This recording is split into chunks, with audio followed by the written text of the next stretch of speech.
Hello, welcome to Do It Yourself with Wayne. Today we're continuing with our series of From Seed to Table. And it's a little early in the year yet. We've still not passed our date of last frost, which is at least a month and a half from now. But we've started our seeds in these little trays, and we've got a video online already about starting, how we did that. And now we're going to be transplanting those into these larger containers like this. We did purchase these online. Come like this, sealed up, and obviously we haven't used these before, but a lot of these have been used at least 2 or 3 years already, and they seem to hold up pretty well. But we put them in here, we'll fill them up with dirt.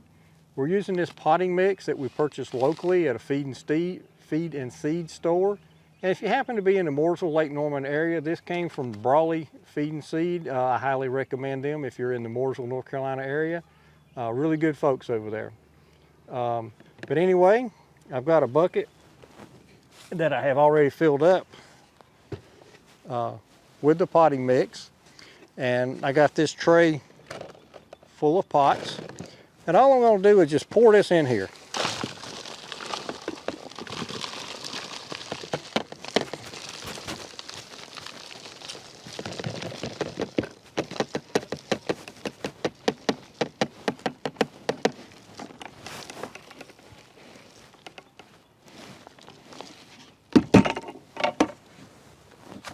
Like that, and I'm just going to level them off. I'm not going to pack it down, I'm just going to level them off.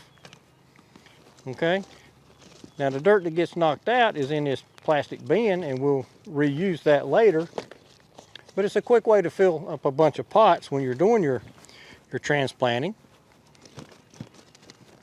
All right, so right now that's what we got. Like I said, we didn't pack it down, we just in there loose, and just filled up. Just joggle them a little bit. You don't need those, they fell on the ground, but that's all right. Now, what we're going to do is we're going to take one of our trays,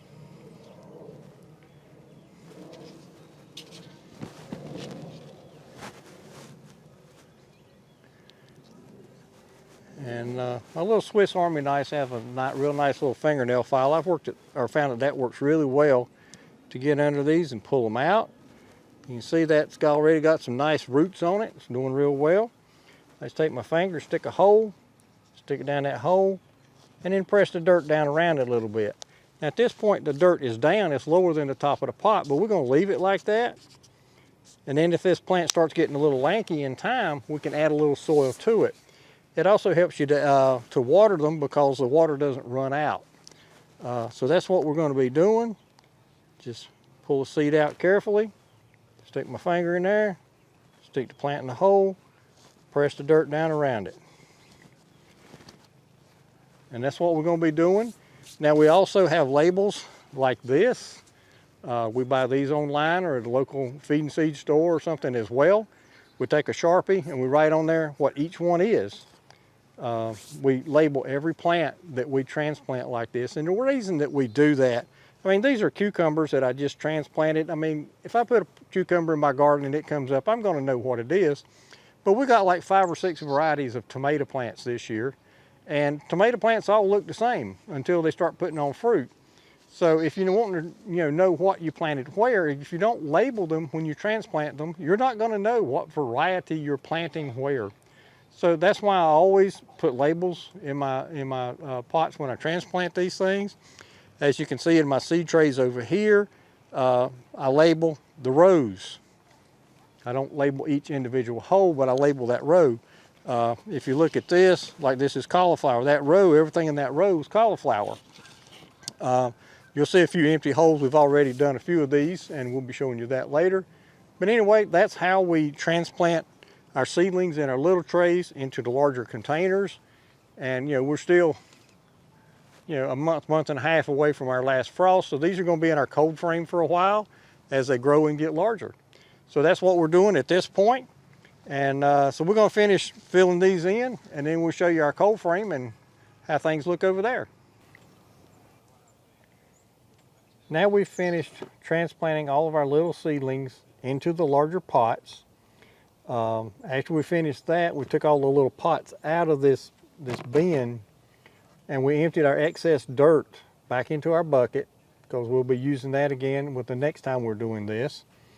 We put our little pots back in here, and then we put water in the bottom here. We've got about an inch, inch and a half of water in the bottom to help them get saturated well with water from the bottom up.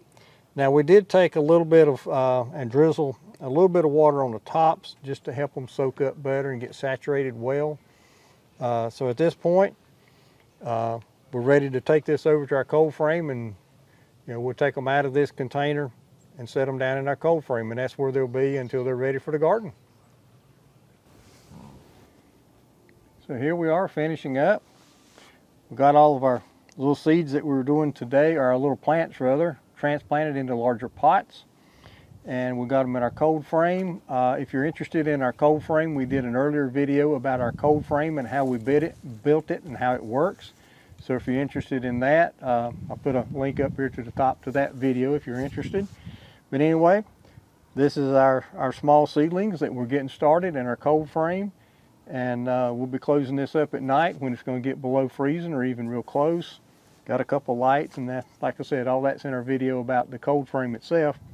So that's where we're at with this, and just like to thank you for visiting Do It Yourself with Wayne, and we hope you have a great gardening season.